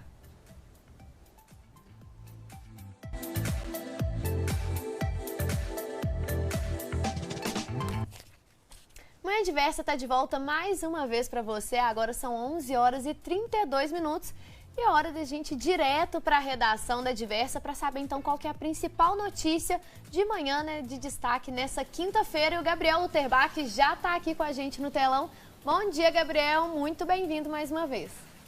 Bom dia, Roberta. Bom dia, Mariana. E bom dia ao pessoal de casa. Olha, a notícia de hoje não é uma novidade, mas que voltou em pauta após o Ministério da Saúde voltar a pedir que os pais procurem recomendação médica para vacinar as crianças. Que, segundo os especialistas, claro, tem um potencial para poder travar a vacinação. O Conselho Nacional de Secretários de Saúde, inclusive, já respondeu que a ciência vencerá. Volta então o impasse criado entre o Ministério da Saúde e os especialistas. Roberto e Mário, a vacinação é importante em todas as faixas etárias, não é mesmo? É isso aí, Gabriel. A gente tem que sempre reforçar, a gente sempre fala aqui sobre isso, sobre a vacinação. A gente tem visto os resultados da vacinação, né? Então fica aí só como um incentivo a mais para todo mundo se vacinar, tomar as doses necessárias, né? Ficar atento ao calendário vacinal, porque a vacinação é muito importante. E são dois grupos aí, né, Gabriel, que a gente vê que está tendo uma certa resistência, que são as crianças, por causa dos pais, e também os idosos, que têm uma certa resistência em tomar a vacina. E que, gente, a gente está vendo claramente os resultados, assim, contra fatos, não há argumentos.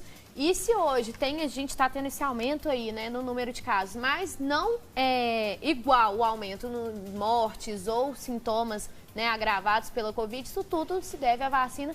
Então, que bom que você trouxe aí essa notícia, reforçando aí mais uma vez, né, a importância de vacinar, inclusive as crianças. Isso aí. E, Gabriel, aproveitando que você está aqui, o que é que você tem de destaque para o Diversa em Rede de hoje, que já está aí sendo preparado pela equipe? Exatamente, gente. E olha, uma arte bem bacana que a gente preparou é em relação a isso que a gente está conversando, né? A gente preparou uma arte com um comparativo entre vacinação e morte em Minas Gerais, o que só comprova a importância da vacinação em todas as faixas etárias. A gente também vai falar sobre a mudança nas regras dos consignados, já que a taxa de juros subiu e a margem de consignação diminuiu, o que deve impactar nos empréstimos consignados.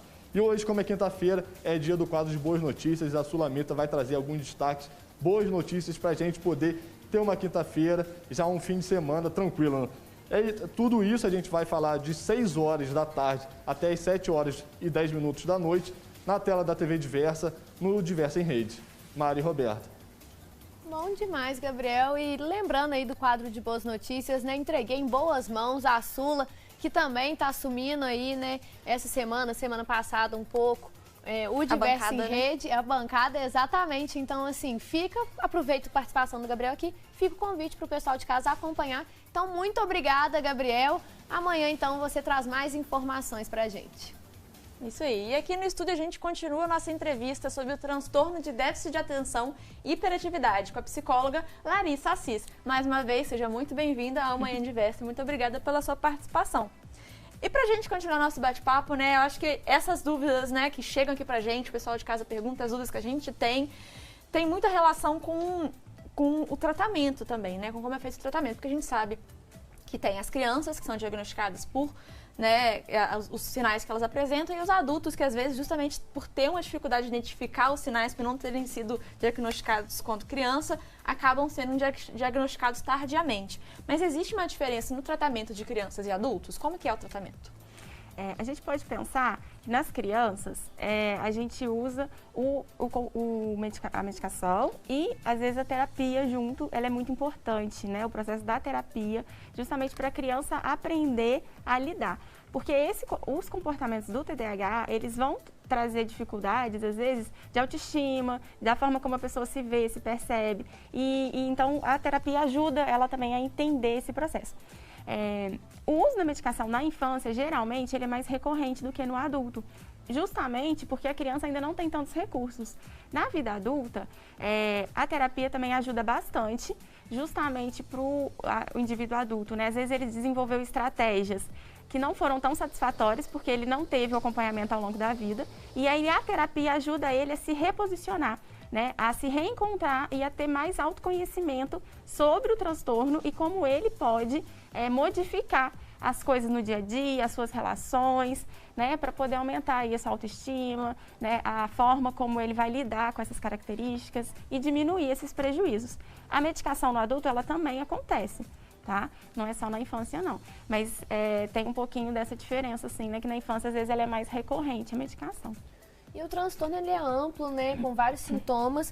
E segundo o Manual Diagnóstico e Estatístico de Transtornos Mentais, o TDAH é dividido em 3 tipos, com predomínios dos sintomas de desatenção, com predomínios dos sintomas de hiperatividade e impulsividade e o TDAH combinado. Explica então um pouco mais pra gente essa divisão. Então tem como ter um sintoma de destaque, né? Sim. Tem indivíduos que vão apresentar somente a desatenção. Eles não vão ter o comportamento da hiperatividade, né? Então, o que seria? São indivíduos que têm dificuldade na concentração, que se esquecem facilmente, né? São aquelas crianças que, às vezes, nem são diagnosticadas porque na escola ela está ali olhando para a professora. Aí a pessoa acha que ela está prestando atenção, mas ela está lá no mundo da lua, né? Ela está super desatenta. Isso acontece muito, porque ela não vai ter a característica que geralmente o que as pessoas pensam quando falam em TDAH é aquela agitação intensa, é uma correria, uma gritaria, né? E não, existe só a desatenção. O TDAH com a hiperatividade e a impulsividade vão ser traços, né, mais impulsivos mesmo.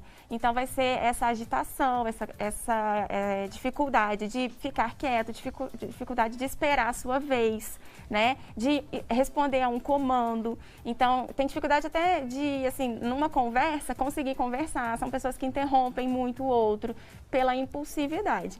E o combinado é quando a gente apresenta as duas características. Ela é desatenta e ela é impulsiva ao mesmo tempo. Muito interessante. E a gente já falou a importância, né, de haver esse diagnóstico justamente para, né, a pessoa aprender a lidar com isso, desenvolver mecanismos para poder, né, lidar com o problema nos aspectos da vida. Mas quais que podem ser justamente as consequências dessa falta de diagnóstico? Quais aspectos da vida da pessoa podem ser impactados pelo transtorno? A gente pode pensar, né, pensando numa ausência de diagnóstico já na vida adulta. Provavelmente, a gente tem aí muitos indivíduos que estão desempregados, porque eles não conseguem sustentar o emprego justamente pelos comportamentos que ele apresenta. São pessoas que não conseguem concluir os estudos, então a gente tem baixo índice de escolaridade. São pessoas que se envolvem muito tanto no trânsito, tanto na vida, em comportamentos de risco, né? Fugiu a palavra. E aí eles têm dificuldade de estar no meio social. Então, o não diagnóstico, ele vai impactar tanto financeiramente, tanto no social, nas relações. A gente vê um número muito alto de divórcios, né? Pessoas que não conseguem sustentar aí as relações.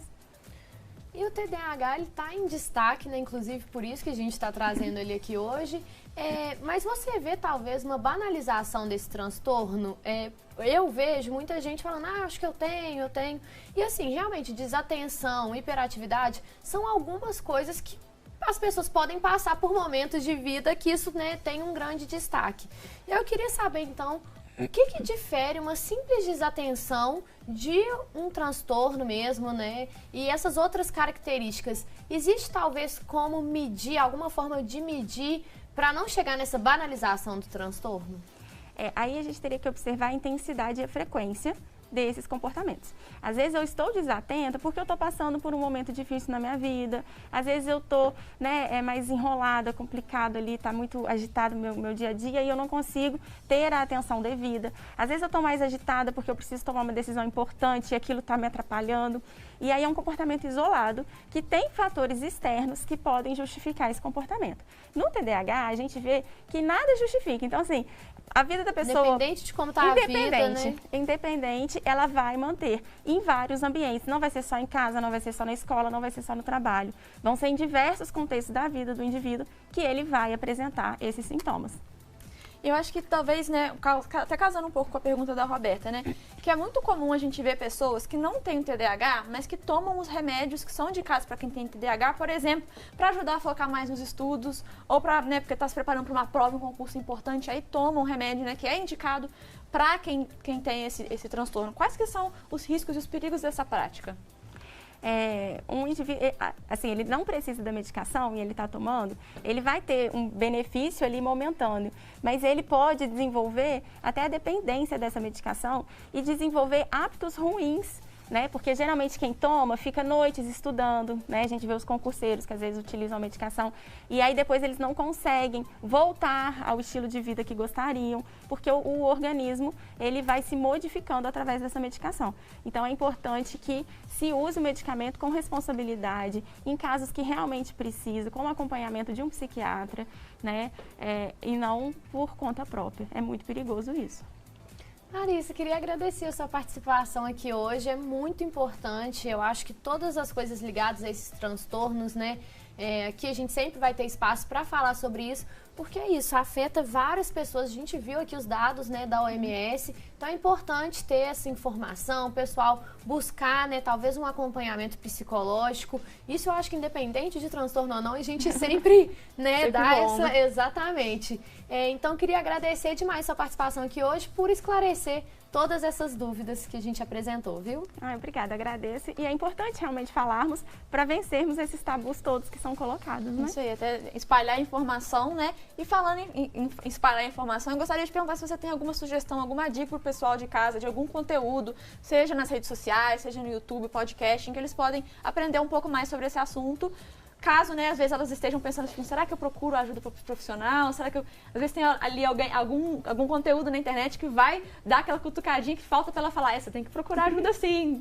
O que você na indica? internet a gente tem vários, né? Aí vai depender o que a pessoa vai se identificar mais, porque a gente tem psicólogos, temos psiquiatras, né? Temos neuropsicólogos falando muito sobre o tema. Então é difícil eu indicar um específico, mas ela pode fazer uma varredura ali na internet, que tem muita gente bacana falando no YouTube, no Instagram, né? Tem vários podcasts, ver o que ela vai se identificar mais, né? Qual rede aí ela se identifica. Muito bom. Então, mais uma vez, muito obrigada pelos esclarecimentos e pela informação e pelo seu tempo também de ter vindo aqui conversar com a gente. Eu que agradeço.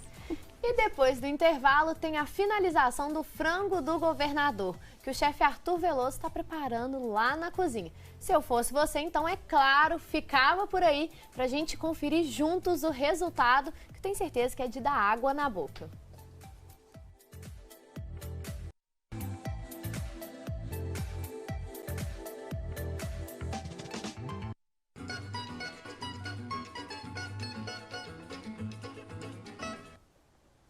Manhã Diversa de volta e a gente não poderia terminar o programa sem conferir o resultado do frango do governador que o chefe Arthur Veloso está preparando lá na cozinha. Arthur, eu tenho certeza que essa sua receita autoral vai ser sucesso, viu? Então mostra pra gente como tá ficando e finalizar então essa obra de arte. Agora finalmente então, Roberta, bora rangar de fato, né? Isso. Sejam muito bem-vindos aqui à cozinha do Bora Rangar. Vocês estão assistindo aí eu fazer esse frango do governador, como a Robertinha já falou. Uma receita autoral, né? Uma releitura, na verdade, de uma receita super famosa no Brasil, da Rede Coco Bambu, que é o camarão internacional. E o frango do governador, uma homenagem à cidade mais internacional de Minas Gerais, a cidade de Governador Valadares. Ó, papel e caneta na mão, celular para tirar foto da tela. Nós vamos botar para vocês os ingredientes aí pra gente revisar e aí a gente vai falar um pouquinho sobre a receita, acabar de finalizar o prato aqui e experimentar. Então, bora anotar. Para fazer essa receita você vai precisar de, para fazer o arroz, 2 xícaras de chá de arroz, 4 xícaras de chá de água fervendo, 1 colher de café de sal, meia cebola picadinha, 1 dente de alho picadinho, azeite a gosto. Para o molho de queijo, 2 colheres de sopa de manteiga sem sal, meia cebola picada, 2 colheres de sopa de farinha de trigo, 400 ml de leite, 200 ml de creme de leite fresco, sal, pimenta do reino e noz moscada a gosto. 100 gramas de queijo Minas meia cura ralado. E para finalizar, 400 gramas de peito de frango, suco de 1 limão, 200 gramas de bacon, 200 gramas de queijo do Vale do Rio Doce maturado ralado, meia xícara de chá de ervilha congelada, 100 ml de cachaça, 2 colheres de sopa de manteiga sem sal, sal e pimenta do reino a gosto. E para fazer a mandioca e a beterraba palha, 300 gramas de mandioca sem casca, 300 gramas de beterraba com casca e tudo e 500 ml de óleo para a gente fritar.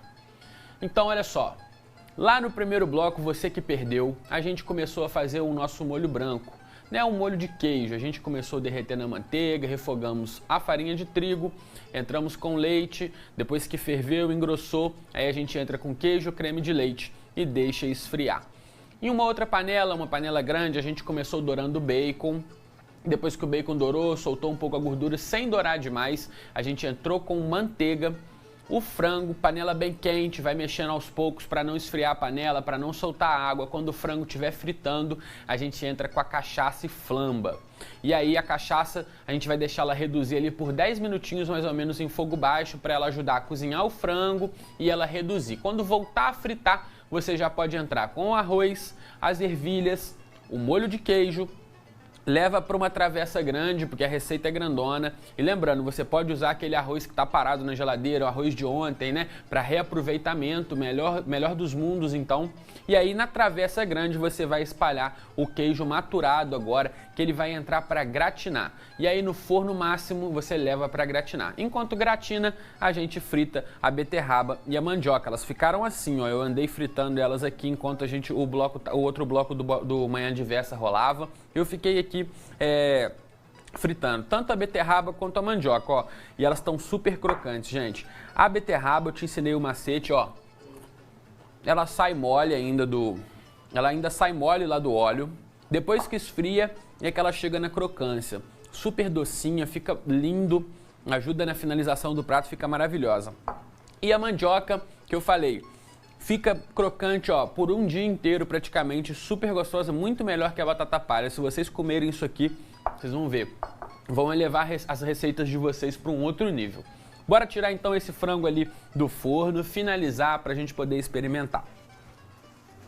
Ó, e esse frango aqui foi feito aqui no ao vivo, tá, gente? Não tinha uma receita pronta, não. Tudo fiz com vocês aqui para vocês verem como é uma receita rapidinha de se fazer. E olha aí, que lindo que ele fica com essa camada aqui de queijo gratinado por cima, super saboroso. E aí, ó, você pode tanto deixar a sua batata palha para ser servida à parte, como você pode fazer como eu vou fazer agora aqui, ó. A batata não, né? A mandioca e a beterraba. A gente vai decorar o nosso prato com os tubérculos fritinhos aqui e fica sensacional, ó. A gente vai colocando a mandioca em volta assim. E vai colocando com carinho, pode fazer um desenho do jeito que você achar mais bonito. Acho que assim fica super bacana, ó, uma travessa redonda. Eu tô usando aqui, isso aqui que eu usei chama paejeira. É uma panela de fazer paeja, um prato espanhol, que eu ainda vou trazer para vocês aqui, tá? Podem ficar tranquilo. Essa é a panela clássica da paeja. E ela pode ir no forno, porque como ela não tem cabo de plástico, né? Então ela vai no forno muito bem e fica com essa apresentação super bonitinha. E aí, ó, agora a beterraba fritinha a gente coloca aqui no meio. E olha só que charme que fica esse prato. Eu gosto muito dessa apresentação, acho que ela fica bacana, fica diferente de tudo que a gente já viu. E é claro, né, beterraba, os tubérculos quando a gente faz ele palha, a gente frita, diferente de comprar aquela batata palha pronta, a sua receita fica de um outro jeito, fica muito mais gostosa. E aí, gostaram da apresentação? Acho que esse prato é super bonito. Reaproveitamento de arroz, não é um prato caro, tá? Prato que você faz aí com frango, com bacon, não tem nada de muito caro aqui nesse preparo.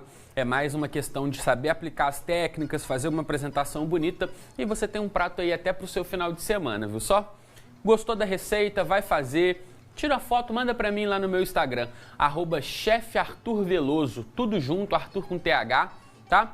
Por lá você pode interagir comigo, pode me mandar sua foto, ver os bastidores da TV Diversa. Eu gosto muito desse carinho, gosto muito de trocar essa experiência aí com vocês. Segue a TV Diversa no Instagram também, @TV Diversa. Sai conteúdo nosso lá também. A gente tá no YouTube. Programa de hoje, se você tá chegando agora, perdeu, gostou da receita que viu aqui, quer assistir o programa, amanhã tá lá no YouTube. É só jogar TV Diversa no YouTube, você encontra todo o conteúdo do Manhã Diversa lá, tá certo? Bora rangar então, ó. Eu vou me servir aqui, que eu tô com água na boca, já chega de falar, tá? Pegar um pedação bonito, pra vocês verem como é uma receita gostosa isso aqui. Ó, tá quentinha, saindo fumaça, ó. Vou botar ela aqui no meio do prato. Ah, esqueci de falar. Depois que eu fritei, né, a mandioca e a beterraba, eu escorri elas bem e temperei com um pouco de sal e pimenta do reino, tá, gente? Para acender o sabor delas. Mas muito cuidado ao colocar sal nessa receita, porque ela já vai bacon, já vai queijo e eles têm muito sal. Então vai colocando aos poucos, tá? Para você não salgar demais. Vou pegar um garfinho aqui e chegou aquela hora. Não entendi, Netinho? Meu diretor falou comigo aqui, não entendi, Netinho. Um azeite? Ah, um azeitezinho aqui para finalizar, com certeza, quem gosta de colocar um azeitinho, sem dúvida, né? É aquele momento. Gente, desculpa aí fazer essa inveja em vocês, não passa vontade não, faz na sua casa. Chegou a minha hora de ser feliz, né? Melhor do que cozinhar, só comer mesmo. Vou pegar um pouquinho de beterraba palha também. Ó, dá licença.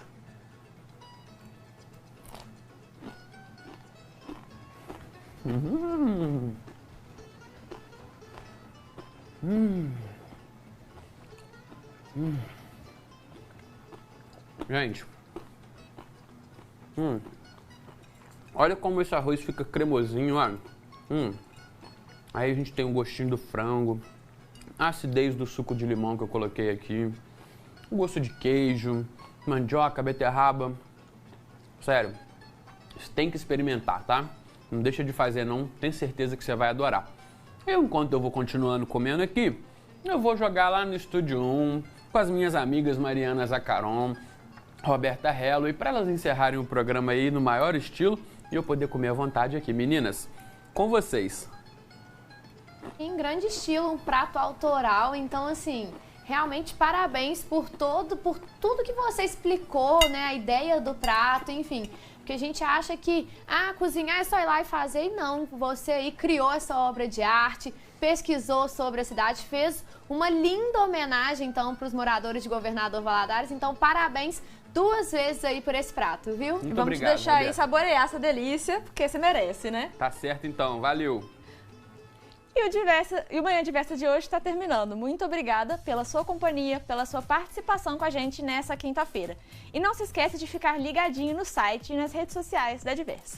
Por lá você fica sabendo dos temas da semana, pode mandar suas perguntas para os nossos entrevistados e também pode rever os conteúdos que você mais gostou. Fique agora com o programa Parques do Brasil e logo mais às 6 da noite tem o Jornal Diversa em Rede. A gente volta a se encontrar amanhã a partir das 10 da manhã. Até lá, tchau, tchau.